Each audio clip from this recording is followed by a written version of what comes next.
Okay, so now I'm going to tell you an interesting story of what happened in the U.S. and in the state of Virginia. There was this intriguing title in the Washington Post 3 years ago called "Virginia Reevaluates DNA Evidence in 375 Cases." So what had happened is that there was a change in how DNA was to be interpreted, and I'll tell you what that was and why it happened. And the result was that the Department of Forensic Science, which is the centralized laboratory in the state of Virginia, asked for a computer reanalysis of much of this evidence. And as the article quoted, mixtures can be difficult. That was from the District of Columbia Police in Washington, D.C. And Peter Gill, who is worked at the FSS for many years as a principal scientist and is considered to be the father of the DNA database. His attitude was if you show 10 colleagues a mixture, you'll probably get 10 different answers. And you'll see why that's the case. So this was the Virginia Mixture Project, where Cybergenetics was contacted by Virginia 3 years ago and asked to reanalyze a lot of data. So instead of being largely providing technology and then doing some cases in the background, we were given 144 cases to look at. 72 ended up being reported on. Those cases had 92 evidence items and over 100 genotype comparisons. The criminal offenses were mainly homicides and robberies, some sexual assault, and a bunch of weapons charges as well. The biological sample types included almost everything that you see. Blood, there were 10 of those. Skin, there were 30 of those. A range of different types, fingernails, and so on. And over 40 of the samples were touch DNA. The number of contributors, if you just look at the top over here, most of these cases had 3 contributors. Some had 4, and a number had 2. These are reasonably complex mixtures. And again, this is what mixture data looks like. There's more than 2 alleles in there. There's more than 1 person in there. What do people do? I'm going to drill down just a little bit more as to what people are doing with the data. When they draw a threshold, several things can happen. Imagine that all the peaks are over the threshold. And this is the method that had been in use for 10 or 15 years called an analytical threshold, having to do with instrument noise. If you draw a line and all the peaks are above threshold, then you're saying in an all or none way there are 4 alleles that are present. And if you look at all the combinations of those 4 alleles to give you the genotype values, if there's 7, 10, 12, and 14, here are the 10 pairings, 7, 7, 7, 10, and so on, all the way up to 14, 14. And what that does is it diffuses the probability over many possible answers. It can be more informative than having nothing, but if there's really only 1 or 2 possible answers, and the method is not making use of the pattern or the peak heights, remember you were able to look at it by eye and say, well, suppose we even know that 7 and 14 are there as one person. It's pretty clear from the pattern that 10, 12 is almost certainly what the other person is, of the minor contributor. You can tell that by eye. But that's only getting 10% of the likelihood. And so that ends up vastly reducing the match statistics. And this is what happens. So this is the other mathematical idea I have to tell you about. It's the logarithm, which I think was invented in the UK. The logarithm is the number of zeros after the 1. So it's not hard as a concept. If you have the number 1,000, it's a 1 followed by 3 zeros. The log is 3. If you have a 1 followed by 6 zeros, the log is 6. That's 1,000,000, at least in America. I get very confused here with millions and billions, whatever. And at least in the US, if you have a 1 followed by 9 zeros, that would be 1,000,000,000. And so the log of 1,000,000,000 is 9. So it's counting up the number of zeros after the 1. It tells you the order of magnitude, or the power of 10. And in all fields of science, when you study information, you work with the logarithm of numbers like likelihood ratios for many reasons, but the real reason is it's the natural unit. You care about the powers of 10. You don't care about how big. I mean, a jury might care, you might care, but whether if it's a trillion or 10 trillion, that's either 12 zeros or 13 zeros, and that's the logarithm. What makes it the logarithm is that if you want to go between like 1,000 and 10,000, it shows you on what scale you're going between 3 and 4 with numbers like 3.5. So when I talk about the log of the likelihood ratio, or the log LR, that's just the number of zeros in the match statistic. Okay.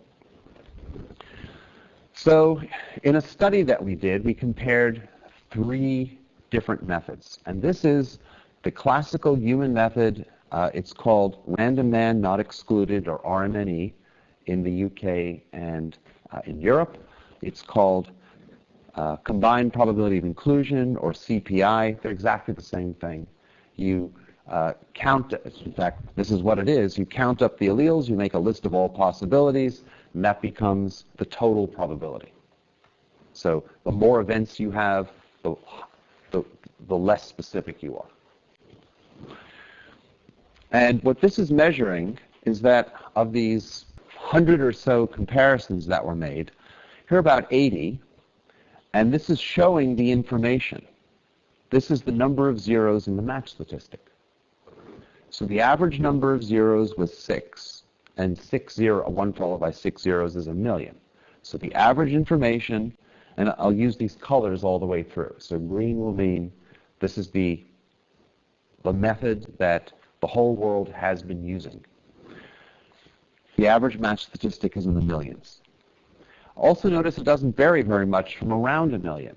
For some reason, it doesn't usually get you far out to all the information, which might be 1 in a trillion, and it doesn't get you much less. It's just always around 1,000,000. There are reasons for that I won't talk about today. So that was where we were, and then a whole bunch of studies were done asking, how reproducible is this method? And the National Institute of Standards and Technology ran a study where they sent out the same mixture data to 50 to 100 laboratories, mainly in the US. And they said, on the same data that you're looking at, you're all using the same method. You're probably using different thresholds, but whatever you would do in your lab, tell us what your match statistic is. And many of the groups said it's not interpretable, it's inconclusive, we wouldn't report anything at all. Of the 50-plus groups that did report a result, and this slide is taken from Dr. John Butler's talk. He's at NIST, the National Institute of Standards and Technology, and he's asking you to notice that they're all looking at exactly the same data. The match statistics ranged from tens of thousands, or 4 zeros, up to hundreds of trillions, or 14 zeros. That is, on the same data, different laboratories just got completely different results. It wasn't reproducible. It wasn't even reproducible within labs, but it wasn't reproducible across labs because you had 10 billion-fold variation between the lowest statistic, which tend to be more representative, and the highest statistic. Interestingly, the group with the highest statistic was the group that was spending 2 days going through something that resembled looking at a few of the variables that TrueAllele looks at and going through one cycle, as opposed to 100,000 cycles. And that was how people were able to get the most information. Some of these other methods may only take a few hours for a person to do, but as you see, there's a difference between telling you that the answer is 100 trillion or telling you that it's 10,000 on the same data. So this produced a problem from the Mix 05 study from NIST, and the result is there's an organization that's a standards organization, used to be run by the FBI, it's moving over to NIST this year, called Swig.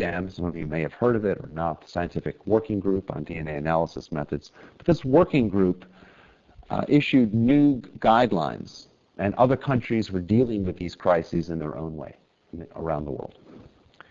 And what they did is they introduced a second threshold for human review. They said that a lab should come up with a stochastic threshold over the analytical threshold to account for variation in the amplification. And labs are free to do experiments. Typically, it increased the threshold. the threshold 3 times. So now all these peaks ended up underwater. And the rule was, whatever you saw at the lower threshold, you couldn't report a match statistic from that locus unless you also saw all those peaks at the higher threshold. You may ask if this makes any scientific sense. Don't think about it for too long. It really doesn't. At the last talk that NIST gave on this in February, they said this doesn't work either. That is just, it's still not reproducible. The labs using the same thresholds are still all over the map and nobody's agreeing. So it didn't solve the problem. But it introduced other problems. Notice that if this is the minor contributor, and you've got what used to be very tall peaks at a 10 and a 12, you're now only seeing the 7 and the 14, and you've lost your perpetrator. It's just gone. I mean, he's there in the data, you can see him, but the analysts are no longer allowed to report on it. And so that's not making it into the criminal justice system. And this is what happened to the match statistics. What used to be an average with CPI of 6 zeros or a million, this is now modified RMNE or modified CPI. It shifted. In this study, they were able to analyze more than half, maybe 50 out of 100 of the items. But look at the information. It's moved very far to the left, and the average now on this number of zeros scale is 2 zeros. It's moved down to 100, it's 140. That's a large loss of information. This is the same data. Right? This is just a different way of looking at the same data. So this is what the Virginia lab was confronted with when they switched over to this new method, that what used to be an average of a million on the same data was now an average of 100 by using these stochastic thresholds. Okay? So that can be an issue because a match statistic of 100 may be less persuasive to you or to anyone, even though it's the same data that the year before was given a match statistic of a million. Now, the national guidelines had a provision that if you didn't want to use stochastic thresholds, you could use a probabilistic genotyping approach, which TrueAllele is. That's been validated, which TrueAllele was. And so Virginia contacted us and asked, could we start processing their data? And so Cybergenetics began running the TrueAllele technology, which I've talked about before, on these cases. We were sent data from 144 cases. We would pre-process them and get them ready. And then when there was a court date and there were deadlines and a report was needed in time for a court filing and for reporting, then we would take it off the shelf. It had already been set up and pre-processed. We quickly process it longer. We always confirm our results. We never rely on only one computer run. And then we'd write the report and send it in. And so that was what we'd set up with Virginia for our running the data for them. Now, what TrueAllele does is it doesn't just look at the surface features of what might be a peak or not a peak, or an allele or not an allele. It separates, in this case, if there's 2 contributors, it separates the genotypes and the components into, say, a 25% or a 75% part. If there are 3, 4, or 5 contributors, it separates them into multiple parts. But it's not looking at all the data. It's trying to explain the data through the genotypes, because scientifically it makes sense to compare genotypes to genotypes. It doesn't make as much sense to try to compare genotypes to raw data. And this is the method we've talked about. The computer tries out everything. It moves these rectangles all over the place, different heights, different things. And in a case like this, it keeps coming back to the same answer, that most of the probability is on that minor contributor. And therefore, it can use this data. It uses all the loci data. It doesn't pick and choose. It doesn't say what to report on, what not to report on. All the loci objectively are used. And by thinking about it for hours or days, a processor will arrive at, for each locus, what the probability distribution is, in this case in green, of a minor contributor. The major contributor would be 100%. That's very easy. This was very easy for the computer to separate out. Okay, so that's what it does. It says we don't need a definite answer. We can simply use modern math, computers, and probability and explain it in court, which you'll have to wait until after lunch to see how that's done. So I'm now going to explain to you what the three main considerations are for a reliable method and what a validation study looks like.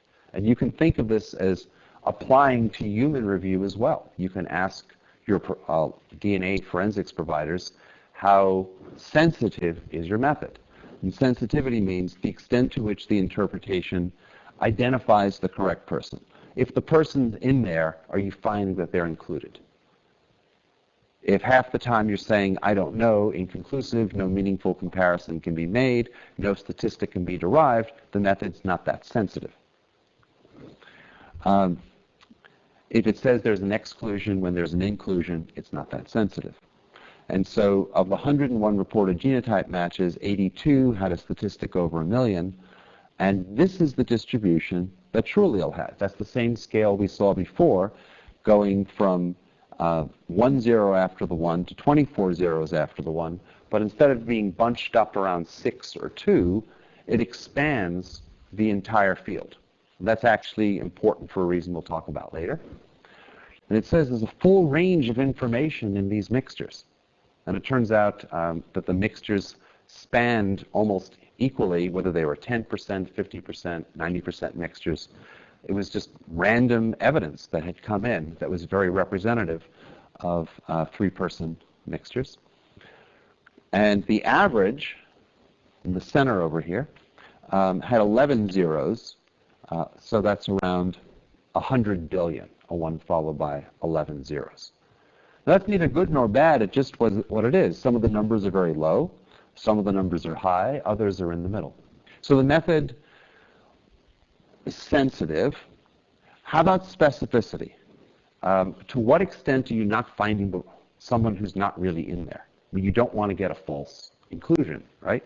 You'd hate to get a false inclusion and convict somebody based on DNA evidence that wasn't very good. So specificity measures the extent to which interpretation doesn't misidentify somebody. That is, true exclusions without false inclusions. The way we looked at this is we generated 10,000 random genotypes. So these are genotypes. They're about a trillion possible genotypes. So these are genotypes that are not in the evidence. They're not there. They're just random. They have nothing to do with the case. So these would be just random negatives. And we did it for the different ethnic populations, which is done. And we looked at our 101 matching genotypes versus these 10,000 random references, and we generated millions of comparisons and asked what was the match statistic. And the match statistic, this is the same scale, but now zeros over here, and if we all go all the way to the left, that's negative 30.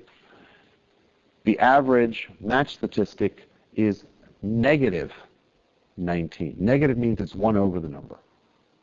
So, for example, negative 6 is 1 over 1 million on a log scale. It's the decimal place keeps moving. You don't just stop at 3 or 0. You just get smaller and smaller. So negative 19 means 1 over 1 billion, roughly. That's the extent to which the system can exclude people who are really not in the evidence and put a number to it. That's on average.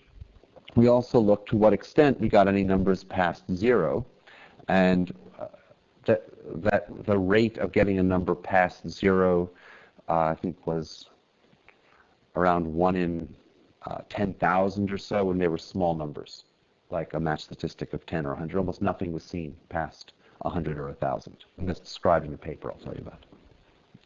What about reproducibility? We saw that with human review, the methods are not reproducible.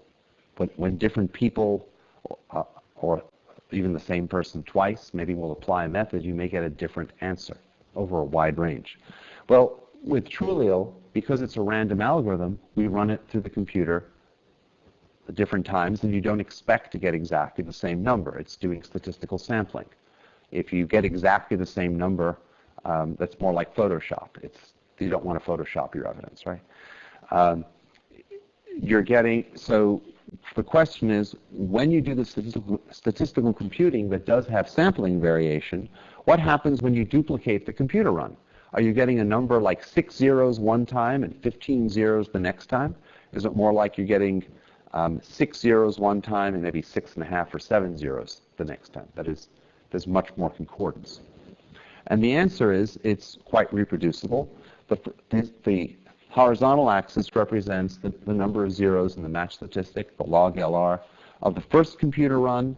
The y-axis is the second computer run. So one of these points would say, for example, that on the first computer run, the number was around 11. On the second computer run, it's maybe 11.5. So each of these points represents the two values from the two runs. If they're identical, you get a 45-degree line.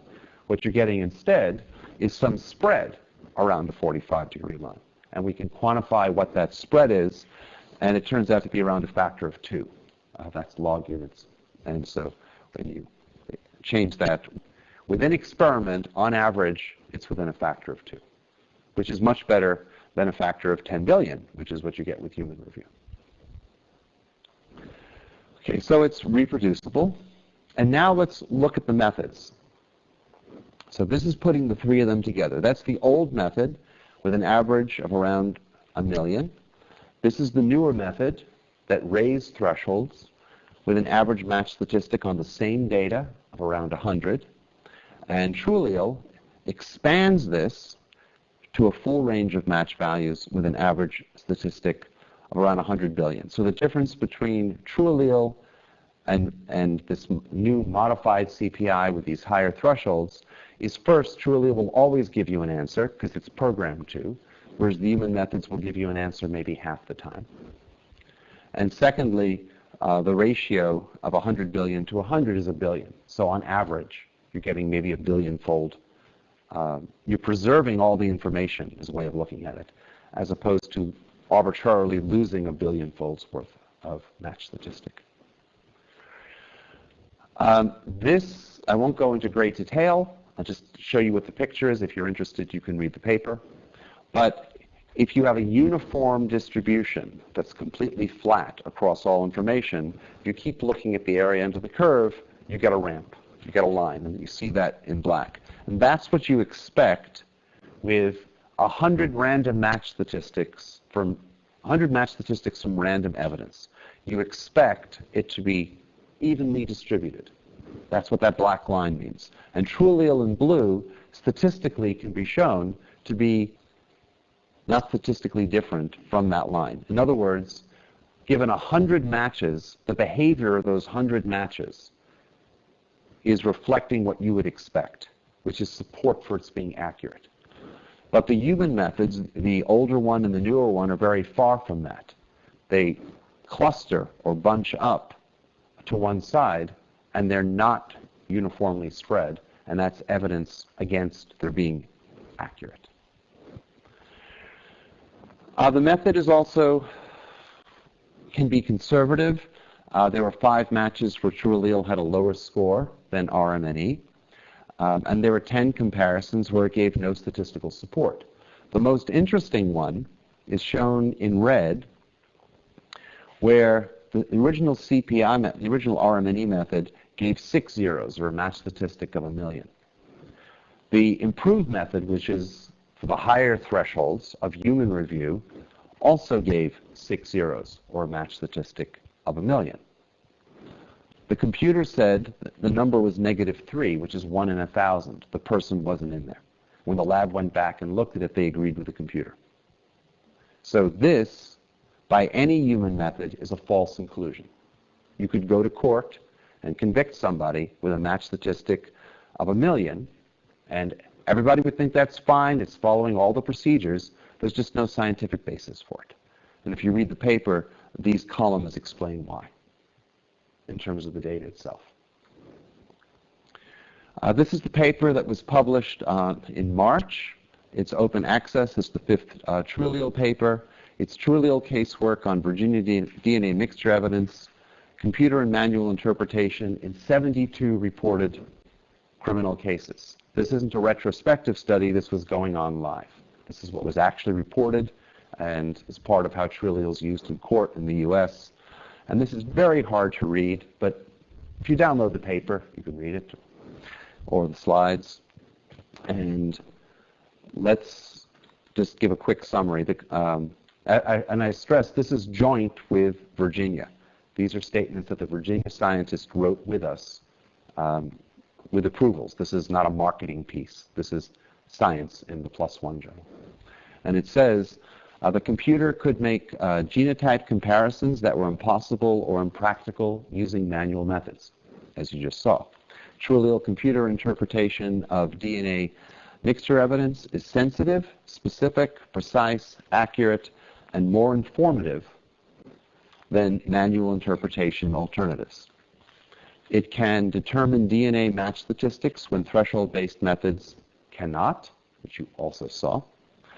And improved forensic science computation can affect criminal cases by providing reliable scientific evidence. So if you just type in the first few words of the title, it'll come right up, and you can download it. And these were outcomes, actually as of a year ago. There have been some more trials. Most of these cases, what happens when you have strong DNA evidence? Usually, you get a plea bargain or a guilty plea of some kind. So these were cases where the DNA was removed, and suddenly there was no DNA evidence anymore. All it did was put the DNA back into the case. And most of the outcomes, again, were guilty pleas. And in the cases that went to trial, the labs testified in court about TrueAllele in 2 of them, and they've done another few since then. And I've testified in 8 of them. I have another 1 or 2 coming up. They were in federal court, military court, and in Virginia State Court, all in the state of Virginia, for a variety of violent crimes, rape, robbery, homicides, and so on. And these were the sentences that were the outcomes of these cases. I'm just going to show you 2 examples. This was the Michael Gardner case in Arlington, Virginia. He was a prominent lawyer who lived near Washington, D.C. He was accused of molesting 3 10-year-old girls over 2 days at his daughter's slumber party. TrueAllele found a DNA match statistic of 20 quadrillion. So this is a case where the DNA on 2 articles of clothing, I think underwear and pajamas, were essentially either very low or just withdrawn by the lab. It's something they would testify on. And as was reported and discussed by the investigators, you have the word of 3 little girls versus a prominent lawyer who evidently had just started doing this sort of stuff and had no history of it.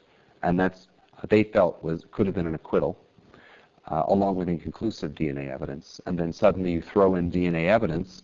He's convicted on 3 counts. He did not go for any sort of plea, and he was sentenced to 22 years in prison.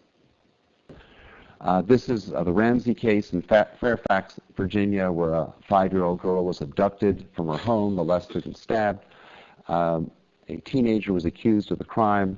The DNA was brought back into the trial as a match statistic with TrueAllele, with a statistic of just under 1 billion, and he received a sentence of 33 years in prison. Now Virginia is running their own TrueAllele technology for any complex mixtures. They're running it. The first lab that went live in the U.S. was in California, Kern County. That was last fall. And they will only use TrueAllele on mixtures that have more than 2 people in them, because the validation studies they've done have shown that once there are even 3 people in the mixture, their protocols aren't working. And now they have a computer and they're using it. What I'll talk about after lunch is the Lyons case, which was in Pennsylvania. This is a woman who was stabbed 30 times and left to bleed to death in her car. Glenn Lyons was accused of the crime, and this was the 2nd case in Pennsylvania that brought in TrueAllele. The computer's match statistic had, I guess, 12 zeros. The human result had 4 zeros, and both were introduced as evidence at the trial. He was convicted of first-degree murder, and he received a death sentence because of the nature of the murder. It was a torture murder, as determined by the court. And so when we come back, I'll describe the police investigation. I'll tell you about DNA mixture evidence when it's degraded between different contributors. It's not technical, but it's interesting. And then describe what we showed at trial for this second case in Pennsylvania. Okay, thank you. And